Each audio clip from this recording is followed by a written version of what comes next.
On Friday, June 4th, 2010, Skyline Elementary School in Portland, Oregon was having a science fair and talent show. There were many extra people in the school that day. That morning, 7-year-old Kyron Horman toured the science fair with his stepmother, Terri. Kyron, however, never made it to class. Was he abducted from school? Was he targeted by a stranger? Or did someone close to him mean him harm? Welcome to Fact and Suspicion. I'm your host, Dan, here with my co-host, Ben. Hello. And today we are discussing the disappearance of Kyron Horman. Now, I gotta apologize. I think I sound kind of stuffy. So It's not bad. it happens. Surprised we pay for putting on an episode a week. I suppose so. That and living down here where there's a ton of tree pollen. Yeah. Like how I slipped that in. Oh, yeah. Well, it is. Subtle. Was it just 4 in a row? I think so, yes. Yeah. Going for 5 next week? We'll see. All right. Let's do some background on this. Talking about Kyron's parents and everything. Mm-hmm. Kyron was born September 9th of 2002 to Kane and Desiree Horman. Now, Kane and Desiree actually divorced while she was still pregnant. So maybe her name wasn't Horman at the time. I'm not sure what it was if she changed it back. Okay. Kane had actually started seeing Terri, who was Kyron's stepmother during our story here, while Desiree was pregnant. Okay. So seems kind of shitty, but we don't know exactly what's going on, like with the relationship. So I hate to cast judgment on that. Now, again, Kane would go on to marry Terri. Desiree married a man named Tony Young later, and they moved to Medford, Oregon. All right. And that's about 4 hours away. Now, at first, they had shared custody of Kyron, so I'm not sure exactly at which point Desiree moved to Medford. Mm-hmm. It's hard to say, but I do know that she was sharing custody with Kane until she got very ill. She was dealing with some kidney issues, and she wasn't really able to take care of Kyron. I think that may have been when she moved because she had to get treatment elsewhere. And this was his biological mother? His biological mother, okay. Yes. So she actually gave full custody over to Kane at the time. So Kane and Terri were raising Kyron for several years. Obviously, he would go see his mother, but full time he was mostly with Kane. Right. Okay. Now, as I said, she was just too sick at the time to raise just too her? sick. Yeah, she was very ill. She was going through kidney failure, and I believe, depending on the article you read, I did read she was going into Canada for treatment. Mm-hmm. So it was really hard for her to do that and take care of Kyron, get him to school, stuff like that. Now, we're going to catch up now to June 4th of 2010. That's when Kyron goes missing. So let's go through Kyron's schedule for that day and what happened with him going missing when people found out. Now, the school opened at 8 a.m. that morning. Mm-hmm. Again, as we mentioned in the intro, they were having a science fair, and later in the day, there was going to be a talent show. Was he competing? Yes, he had a project in the science fair, and he was supposed to be in the talent show. Okay. Now, the school opened at 8 a.m., and he and his stepmom, Terri, got there soon thereafter. We know for sure that they were seen there together at 8:15 a.m. by multiple witnesses, one of which was the superintendent of schools. Okay. So that's a very credible witness. So we can be pretty confident they were there. Right. Yeah. And the times they were there as well? Yeah, for sure. They were there at 8:15. Now, Terri says she left the school at 8:45 a.m. and saw Kyron walking toward his class. Okay. Now, classes started apparently at 10 a.m., but Kyron was not there at the time. He was marked absent. Now, some people make a big deal about when he was marked absent, but that's when they called roll was 10 a.m., so it's okay. I don't think that's weird.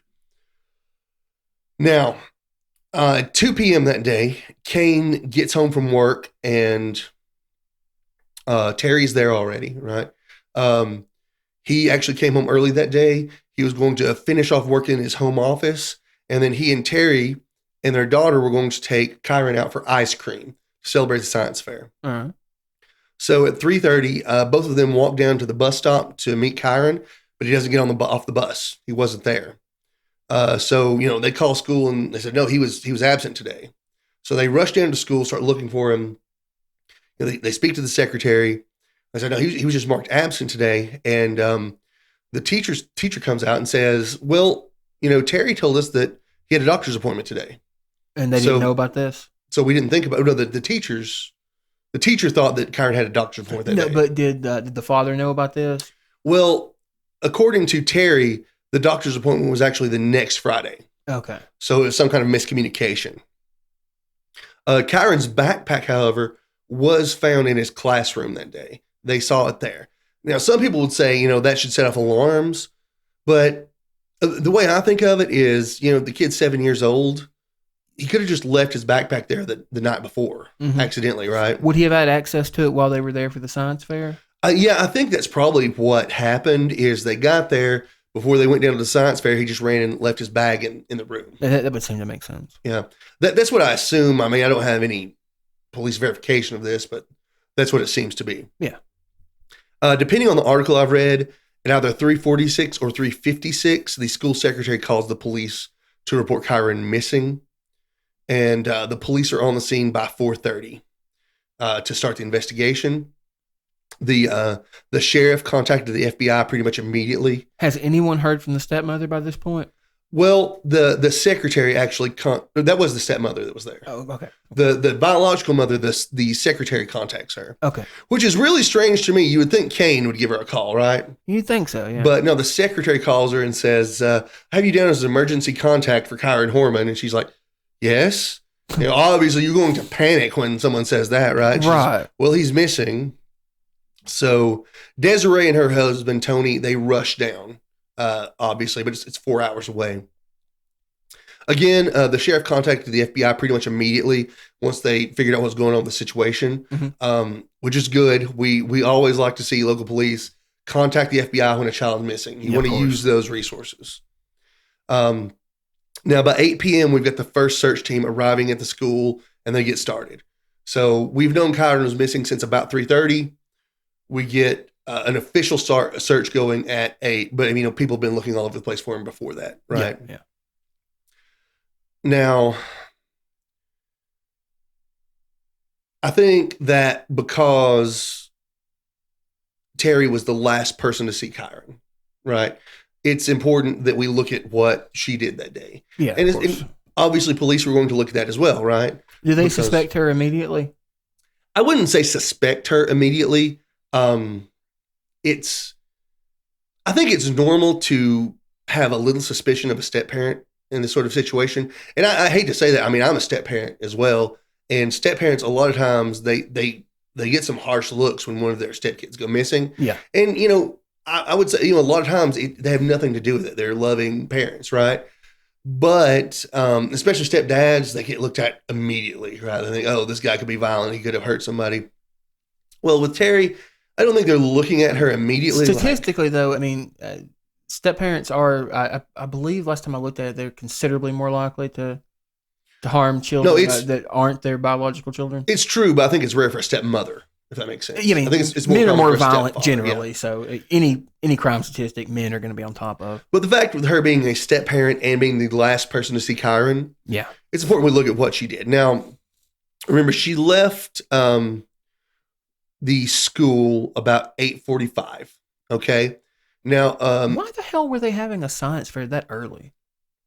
Well, seems like it's something you would do after school, not before it. Well, I don't think it's strange. I've actually I was at a school once where we had the science fair. Well, they weren't having like the judging; they were having parents tour the sciance fair early. Okay, that makes sense. I've been to school where we actually did that. Like the parents would come in before school and go through the science fair. Because a lot of parents got to get to work, right? Now she left about 8:45, and according to Terri, her daughter Kiara had an earache and it was really bad. So from 9 to 10 a.m., she's going around to different Fred Meyer stores in the Portland area. Apparently Fred Meyer is like a grocery chain they have there. And is looking for a certain earache medicine for her daughter. And she would have had the kid with her at the time? Yes, she did have her with her. And she was seen at multiple Fred Meyer stores by witnesses with Kiara. No one saw Kyron with her. But Kyron's already missing by this point, right? Probably. No one knows, but this is still before they've called roll, right? They don't call roll at school until 10 a.m. Okay. Well, on this particular day, they may call roll earlier. That seems a little late. It does. Well, and you have to understand, this is June and they're still in school as well, which is really strange to me. Yeah. They may have had like a modified year-round schedule or something like that. I don't know. Maybe in other areas of the country, they go to school in different months. I don't know. Around here, our kids get out of school at early May and go back at the very beginning of August. So I thought that was pretty much uniform across the board. I thought it was too. Though some places do have sort of a year-round schedule or a modified year-round schedule, so it could be something like that. Now she says she gets done and she finds the medication about 10 a.m. to give to her daughter. And the next little thing she does here is where everything gets called into question, because from 10 to about 11:30 a.m.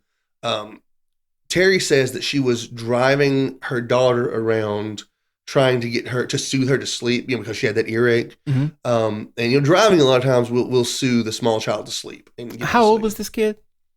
I'm not sure. I think she was about 2. She was very, very small. So she was too young to corroborate. Right. Yeah, she couldn't corroborate anything. Now, a lot of people call this into question. It should be questioned because there's no way to back this up.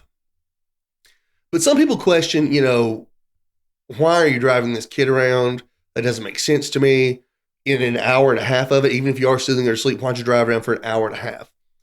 Well, I want to tell everyone that has these questions, while she may not have been telling the truth, it is completely legitimate, okay? Like, some of our kids, the only way they would sleep sometimes if they didn't feel good is if you were driving them around. Now, you could have stopped the car and they would have still slept, but it's not that weird. You're not going to get them out of the car and them stay asleep, though, if that makes sense. So an hour and a half, I don't think is weird. I mean, if you want this kid to sleep for an hour and a half, then you might need to be driving for an hour and a half.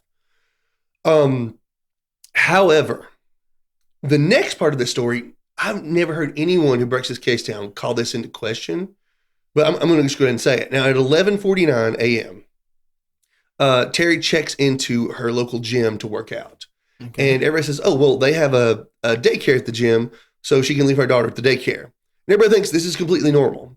If your kid is sick, I would never leave her at the daycare at a gym while I worked out. That's a fair point. And I've never heard anyone call that into question. But to me, that's something I could see a parent doing, though. if your kid has been inconsolable with an earache for it seems strange to leave them with a stranger while you go work out. Leave them at all. Like, you're just going to leave them there suffering. Like, maybe just skip leg day. You're not supposed to have someone, like a daycare is not supposed to take care of your child if they're sick. You're supposed to take care of them. That's fair. Yeah. So whatever. I think that's strange. Pre-COVID, we were much more loose with how we dealt with these sorts of things. Well, I'm not saying we weren't, but even before then, like a daycare, like if we were dropping a kid off at a daycare, if I was dropping my stepdaughter off years ago, if she was sick, they'd say, "I'm sorry, we can't take her." Okay. So now I'm not saying all daycares are like that, but this one is at a gym. It seems like a reasonable policy, right? You would think so, right? And even then, like, you don't have to be at the gym. Yeah, of course. Yeah. Okay. It's not like she had to work. I do need to mention something. Terri used to be a bodybuilder. Okay. She was no longer a bodybuilder at this time, though. So it's not like she had to work out every single day to do this. Okay. There's some shots of her like doing as a bodybuilder that's crazy. She's super muscled up, but at the time she was not working out like that. So I don't think it was very important that she go to the gym that day. And, I just don't think she should have taken her sick daughter there. Yeah, I can agree with that. So she actually took some pictures of Kyron at the science fair with his science fair project. And at 1 p.m., at 1:21 p.m., she's back at home and posting pictures of Kyron on her Facebook page from the home computer. Or were they recent photos? Just the ones she took? No, it was the one she took that morning. Yeah, at the science fair. So was that suspicious at all? I mean, was she like the kind of person that constantly posts photos? There are 2 points about this that I find suspicious. Okay. One, and this is hard to back up, but a lot of people say, a lot of, people in interviews say that Terri did not hardly ever post pictures of Kyron on her Facebook. She'd post pictures of herself, but very rarely Kyron. So it seems kind of strange she's posting a picture of him on the Facebook. Right. The second point is that at 1 p.m. at the school that day, the talent show was supposed to start. And Kyron was supposed to perform at that talent show. Now, obviously, Kyron wasn't there, so he didn't perform. But where was he? Well, a lot of people think that Terri should have been there to watch him in the talent show because she usually showed up for his stuff at school. Well, wouldn't that assume that he was still alive at this point, though?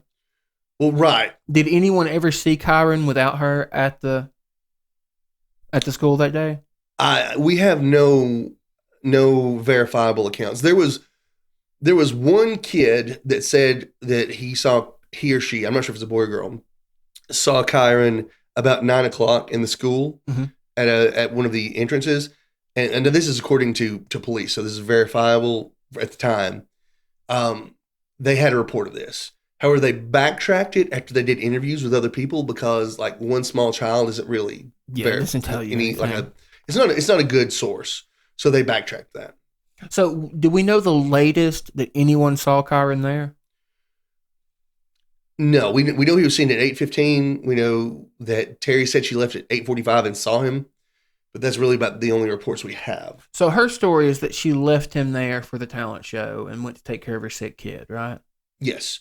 Now, I will say, I don't want to get into this till closer to the end of the episode because this is not from an article or I can't find it anywhere else other than one particular book, but there are some other sightings that I will get into from this book. But like I said, it's just a book, so I don't really know where her sources came from. Okay.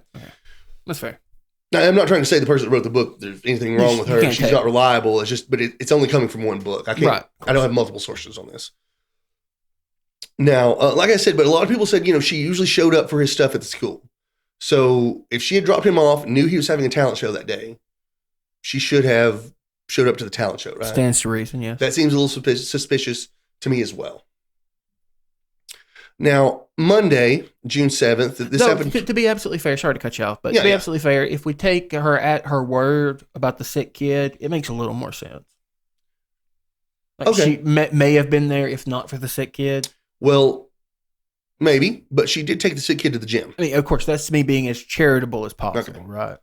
I'm just saying, like, if I'm going to take my sick kid to the gym, I'd probably take her to the talent show. Fair enough. To watch her brother. Fair enough. So,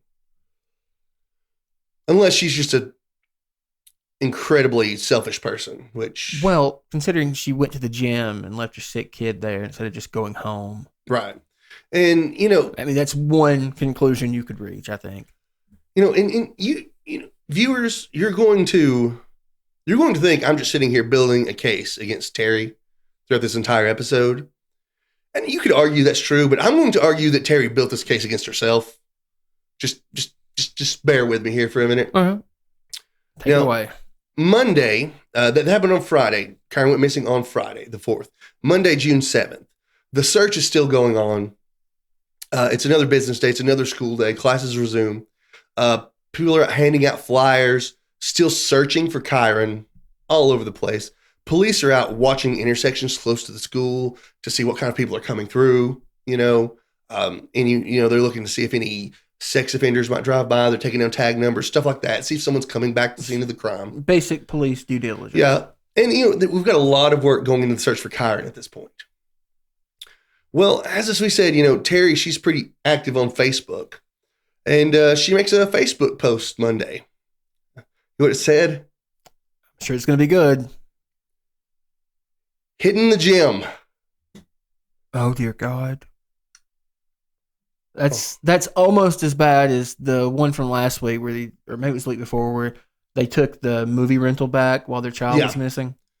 Yeah. That was 2 weeks ago with Jaliek Rainwalker. His dad returns a movie to the rental place while Jaliek's missing. Like those are similar level of fucks given, I think. And and then she's posting about she's hitting the gym. Good for her. While everyone else is out searching for Kyron. So the entire community is out there looking for her kid, and she's hitting the gym. Yeah. Now, I will say, like she said later that, I guess because police were sort of looking at her at the time, they didn't want her participating in the search. And I can kind of understand, like, if you're stressed about something, go to the gym, but you don't post it on Facebook. Right. You might make a post on Facebook, so worried about Kyron, going to go try to blow off some steam. Right? Even that's probably pushing it a little. I agree, but I'm just saying how she could have done this a little better, right? Yeah. So, yeah, I really want to point that out because, God, it's terrible. Now, Terri would also fail multiple lie detector tests after she failed so many. Like she had excuses. She said, I'm hard of hearing, with the first one. And so they gave her another one and she failed it, after they verified she could hear everything. How's her hearing going to impact that? Actually, apparently, I've read some sources that say that if you have hearing trouble and have trouble hearing the questions during a lie detector test, it can cause you to fail. Okay, fair enough. So, but I guess your uncertainty about what was asked causes anxiety, and that right, probably I guess. Yeah. I mean, though, again, those things are just not very reliable. No, and I just want to excuse me. I want to point out that she did fail lie detector tests and eventually just started refusing to take any more. Mm-hmm. But I don't put any stock in those tests at all. Like I don't think police should be able to use them. I don't think they should be able to request you to take one. Yeah. Like, and if they do, you should damn sure say no. Right. Later in that week, the police began searching an area called Sauvie Island. Now, that's a small island out in the river. Mm-hmm. They're searching the land on the island, and they're using divers to search the water around it. Do we know why they keyed in on that location in particular? We do find out that while Terri was out driving around that day, her phone pinged the tower that was on Sauvie Island. Okay, so they're definitely looking at her at this point. They're definitely looking at her. Now, we didn't know at the time that was because her phone pinged that area. Right. But, we found that out later. Okay. Now, obviously, just because it pinged that tower doesn't mean she was on Sauvie Island. Right. And she denies ever being close to the island while she's driving around that day. Well, she denied it first, and then later she would say, well, I could have been. I don't know. But, I mean, I don't know the setup there in Portland, but you'd think it'd be very clear that you go across a bridge to get there. Yeah. Whatever. We can take her at her word if you want to. Now, they actually end their search for Kyron on Sunday, June 13th. How long has this been? It's been, he went missing on the 4th. So this would be 9 days. It seems pretty quick.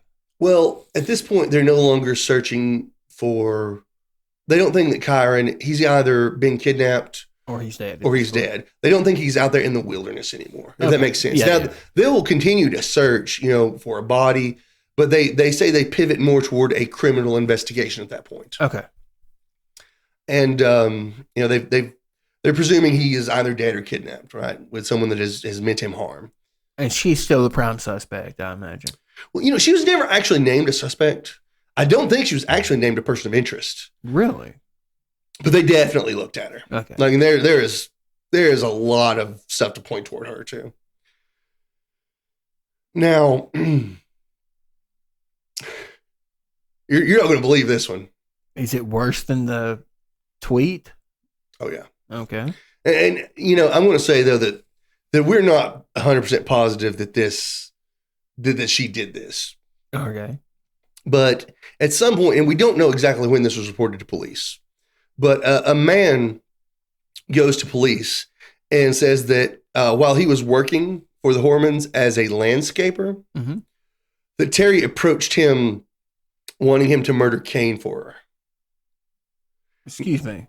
No, he said that she never said it in so many words, that she was sort of just really hinting strongly toward it. How do you hint about trying to hire someone to murder someone? Okay, so according to the landscaper, Okay. She kept going on and on about how unhappy she was with Kane and how abusive he was, and kept mentioning how he always carried about $10,000 in cash on his person. Oh. Just in case something happened to him. Yeah. Somebody might come up with 10 grand. Yeah. So, I mean, that sounds to me like... Yeah, those are weird things to be discussed. Really weird things, right? Now, nothing prosecutable, right? But the police did put an undercover with this guy, and they sent him out to talk to Terri. And basically said to Terri, you know, I've seen you in the news going on with your stepson going missing. We know there's something going on. You know, I know what you said to me. If you don't want me to go to the police about it, you should give me that $10,000. It may not have been $10,000, but he requested money. But Terri reacted, you know, I don't know what you're talking about. I need you to leave. So, you know, there's really no proof that she actually did that, though it's very suspicious. It is. Very suspicious. But the way she acted, it didn't seem like she knew what the hell he was talking about. Well, she said she didn't know what he was talking about. Right. Yeah. So she's either a really good actor or she's just a lying piece of shit. Or she just knew better than to talk to somebody about it. Yeah. Maybe. Not a dumbass. I guess that'd do it too. Yeah. Well, I don't know, man. She seems like a dumbass at certain times, right? Yeah. I mean, that tweet, that's pretty stupid. Yeah. Now, at some point after this, Kane and Terri separate and Kane moves out. We're going to assume it's because the police told him that someone came up and said she was trying to have you murdered, possibly. Do we know if he thinks she did it? No, he definitely thinks she did it at this point. Okay. Yeah, he's come out and said that at this point. And I'll get into that in just a second. Right. But they separate and Kane moves out and, you know, he starts divorce proceedings trying to get custody of their daughter. And, you know, not long after that, Kane would reveal to Desiree and Tony, that's Kyron's mom and stepfather, that he had been wearing a wire around Terri for the police. Did he get anything useful? It doesn't seem like she's never been prosecuted, so not that useful. And, you know, you wouldn't think she would say anything around him anyway. Yeah. Obviously, he's the father of the child. You don't want him to know what you did. He definitely was not buying her bullshit. No, he wasn't. Like he suspected her from pretty early on as well. And actually 4 days. Do we know anything about a motive? Like, why would she want to harm this child? I'm going to get to that in just a little bit. Right. Yeah, sorry. I'm sorry. I'm just kind of trying to go in the order things happen. That's fair. Because that is something that I've been thinking about this entire time. Yeah. I mean, you know, we'll get to that. It doesn't seem to make a lot of sense. I do want to say the last thing, and some people would say this is neither here nor there, but about 4 days after Kane moved out of the house, she actually started sexting with a friend of his named Michael Cook, and their text messages got pretty graphic, according to the articles I've read. I think I'd prefer you not share. I'm not going to share. I'm not going to share anything about that. But I will say that Michael has claimed that he never went and had sex with her. He said he went over to her house a couple times. Oh, okay. And they were doing some very graphic sexting, but nothing ever happened. Yeah, that seems reasonable. So anyway, I thought I'd mention that because it doesn't seem like she was all that tore up about her breakup with Kane. Not too upset there. Maybe she was. That's how she copes. I don't know. So was this a good friend of his? They went to school together. I don't know how close they were. He was involved in the search for Kyron. And another thing is, like, he had made some comments about how, you know, everyone that's out here criticizing Terri, that they could just, you know, focus their energy on going out and looking for Kyron. What were you focusing your energy on, buddy? Yeah. Wow, anyway. Just some real stand-up people. Oh yeah, just terrible. Well, now here about the motive, right? Okay. Desiree, Kyron's mother, would come out in interviews later and talk about how, you know, the police have shown her emails of Terri's that she wrote to, I'm guessing just friends of hers and whatnot, where she talked about how she just hated Kyron and couldn't stand him. And she blamed Kyron for a lot of the trouble she was having in her marriage to Kane. As an adult, how do you rationalize blaming a child for your problems? You can't do that. I mean, if you're having trouble with your spouse, partner, right? Mm-hmm. And that partner has a child. Okay, that child is not part of your problem. Okay, that child is part of your spouse. Okay, that's part of the deal. Yeah. Right. You don't get to say, well, I'd like to be with you, but we need to get rid of this kid. Yeah. So you don't say that. You accept the kid, you love the kid, or you're not going to be with that person. Right. That's part of the job description. And I can't say we have not had these emails released. This is stuff we're getting from Desiree in interviews. Mm-hmm. But why would we think this woman's lying? Yeah. Fair enough. Know she wasn't involved in the abduction. Mm-hmm. She was 4 hours away when it happened.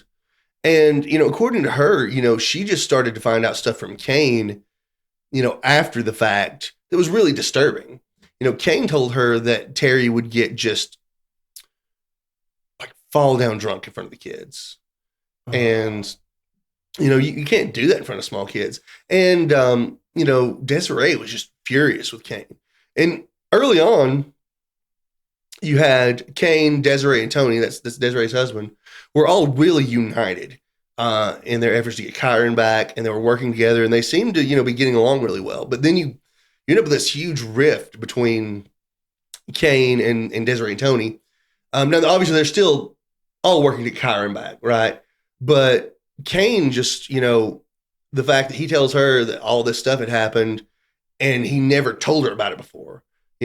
He didn't try to get Kyron out of the home. He should have known something was wrong because, Terri was acting erratically, and she did get angry at Kyron, apparently. I wouldn't say she was abusive, but she did clearly treat him differently.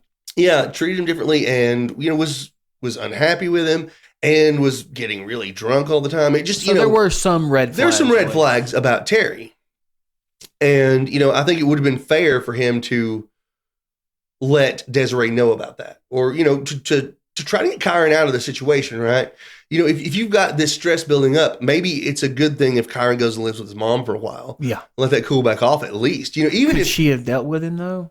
Well, yeah, no, she'd been trying to get him back for years, actually. Oh, so she was doing better by this point. Yeah. She, after her treatment, she started trying to get Kyron back, and Kane's like, no way. You signed custody over to me. I've got him now. And, it was really hard on her. But I mean, we can say he was being an asshole about that. We have to understand at the time, she'd moved 4 hours away from him. So if he gave Kyron back to her, he's not going to see Kyron. He'd never see his kid. Yeah, I understand. Yeah.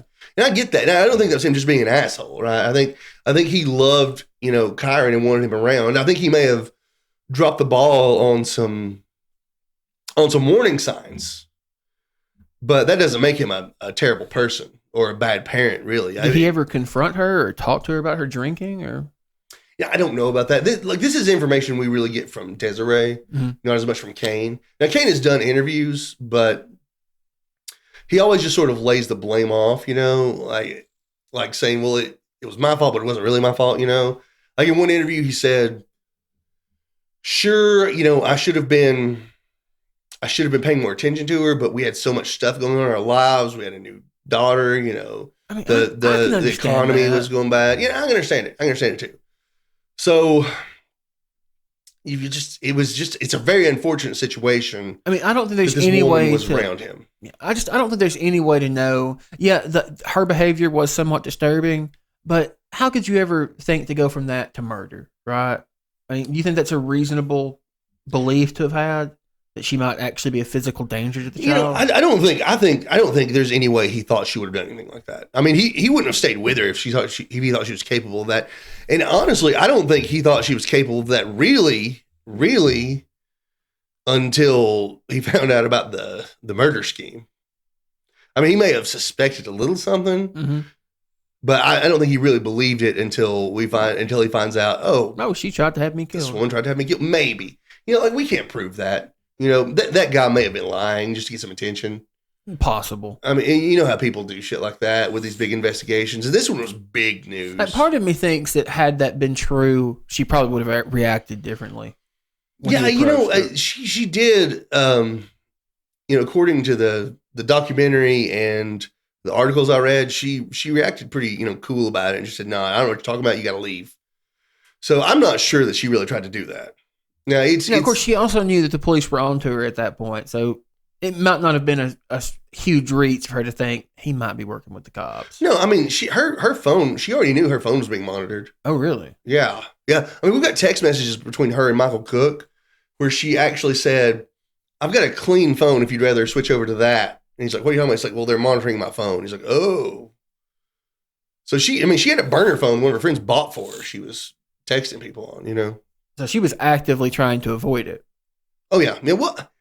I mean, we don't know exactly what she was texting on the burner phone. I mean, we don't know if she was just having some private conversations. Maybe she was sexting with some other people for all we know and didn't want everybody to find out about it, but I don't know. Okay. Or maybe she was texting her accomplice. So the closest thing we have to a motive is some drinking and I guess borderline abuse. Well, we've got those emails where she literally says she hates Kyron. Right. Yeah, I forgot about that. So, I mean, I think that's a pretty that's pretty big, yeah. Pretty big piece Who did she tell that she hated Kyron? It was emails to one of her friends. There are a few of her friends that have been mentioned, but I don't know who the email went to specifically. Because like I said, this is just Desiree saying she saw the emails. Okay. Right? You.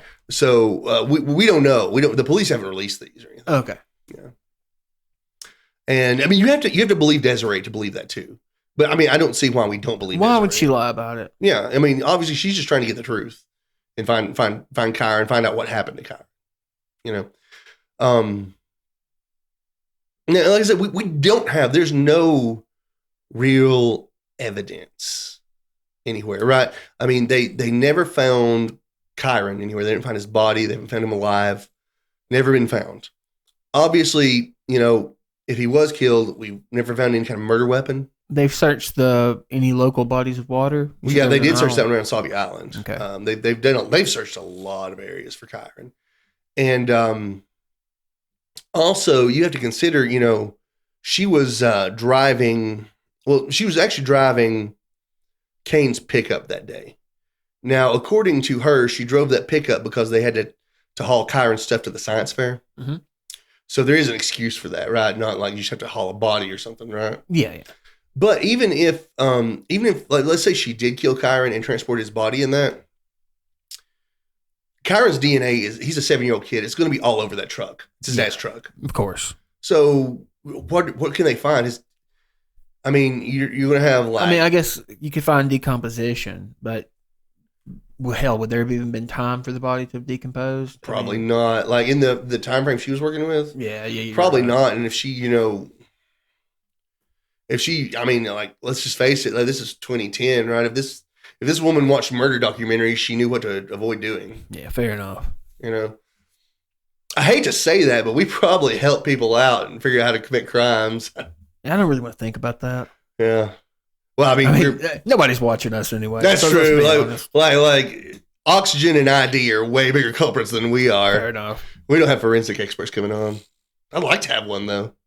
Hey, if you happen to be out there, one of the 2 people that watch us, and if you are a forensic expert that happens to watch us, we'd love to interview you for anything, any cases you like. But at any rate, there's no good solid evidence though. We have motive, but she's never been charged. I mean, you don't even have a body. Right? You can't say she murdered him. The best we could get is you can say she murdered him. You can say that, but you can't prove that. Right. And you could maybe charge her with kidnapping, but you still don't have any good real proof. Do we even know that he definitely left school with her? Well, I was going to get to this piece of evidence later. Okay. In 2020, an author named Rebecca Morris released a book called Boy Missing: The Search for Kyron Horman. Okay. In this book, she claims that multiple witnesses saw Kyron leave the school with Terri that day. But the police have never mentioned this? Police have never mentioned it. How did she explain where she got this information? Well, according to her, she interviewed these people. Okay. Excuse me.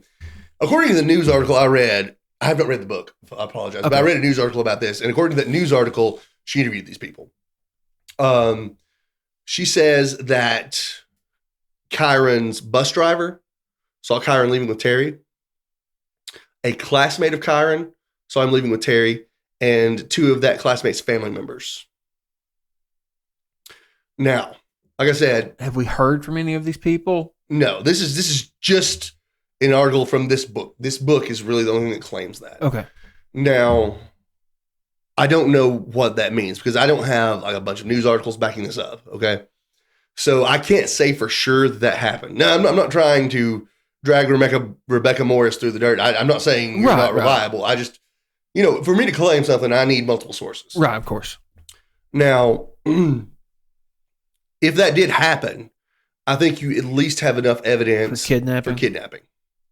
If police have, testimony from those people. I would assume, though, they'd like to get it for more than kidnapping. Yeah. And, the fact of the matter is, a lot of times you have these people that seem to be guilty.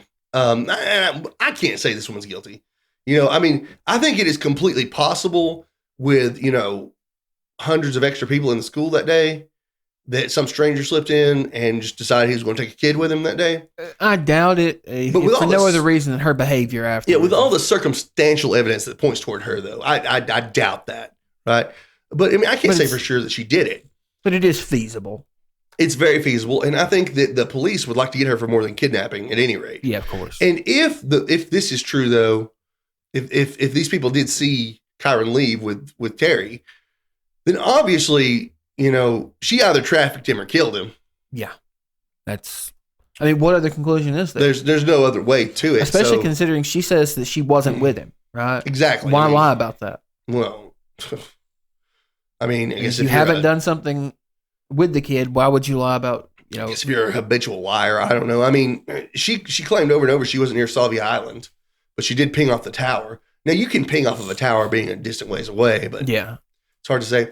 There's one other thing she did that I don't know that it proves anything. I do want to throw it in there, though. When first interviewed by police, she said that she saw Kyron walking toward his classroom as she was leaving at about 8:45 a.m. Okay.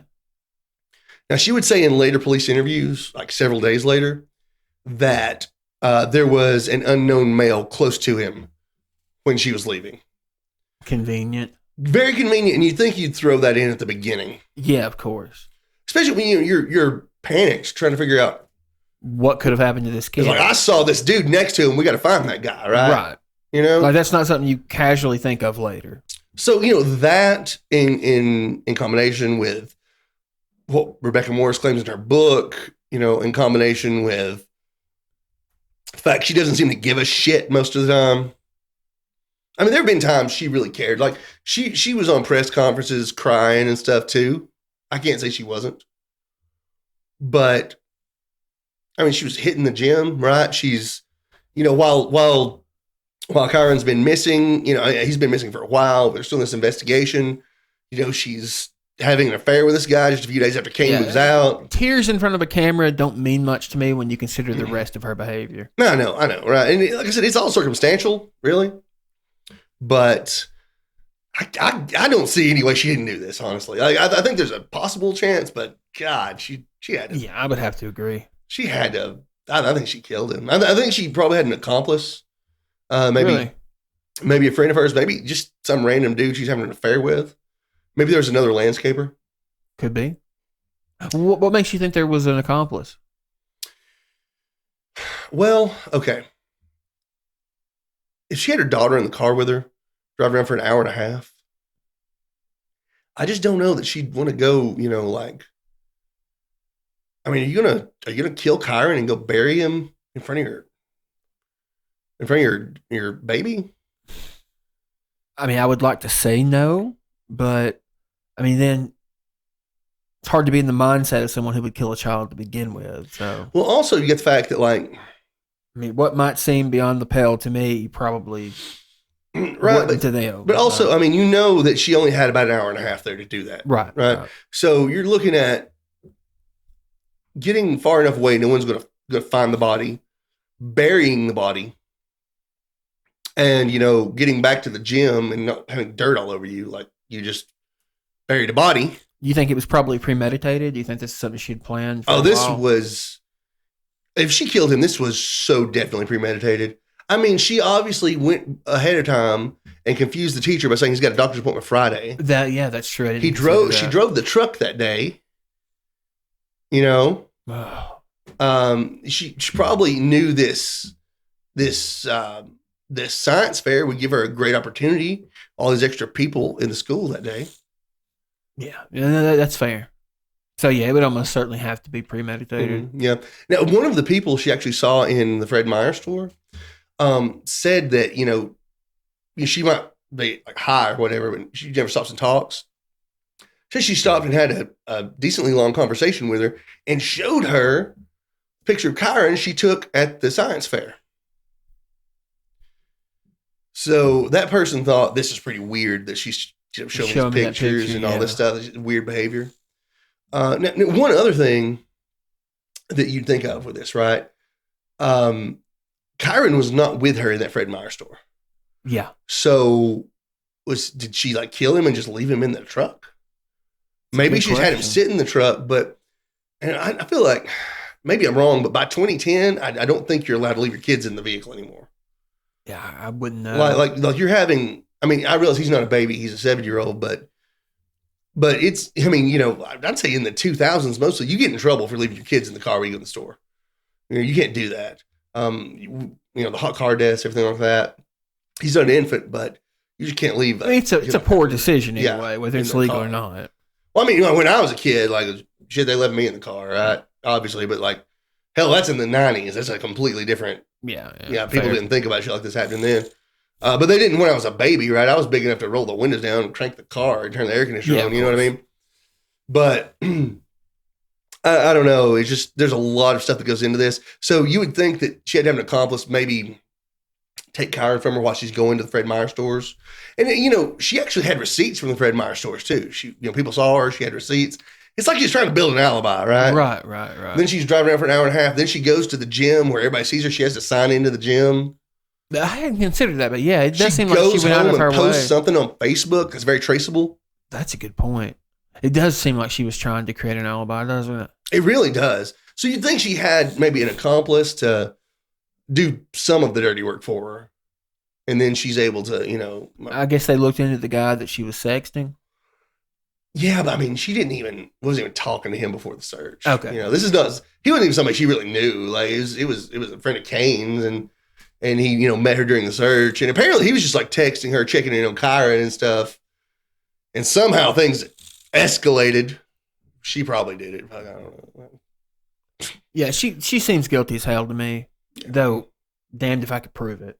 Yeah, that's the thing. There's no proof, so there's they haven't prosecuted her. She's never been charged. So they've basically known who did this since it happened, and there's just not much they can do. Well, they think. I mean, they're still investigating. They still investigate other leads. It's not like they don't investigate it, right? But it seems to be Terri. It really does. I'd really like to know if police have a record of those eyewitness accounts that say that they saw him leave with her. If they exist, I would think police have a record. I would hope so. Because they interviewed everybody in the school. Okay. Like, they brought in parents. They brought in the kids. They interviewed everybody. Like, did you see Kyron this morning? They did extensive interviews. So you'd think they would know that stuff. And yeah.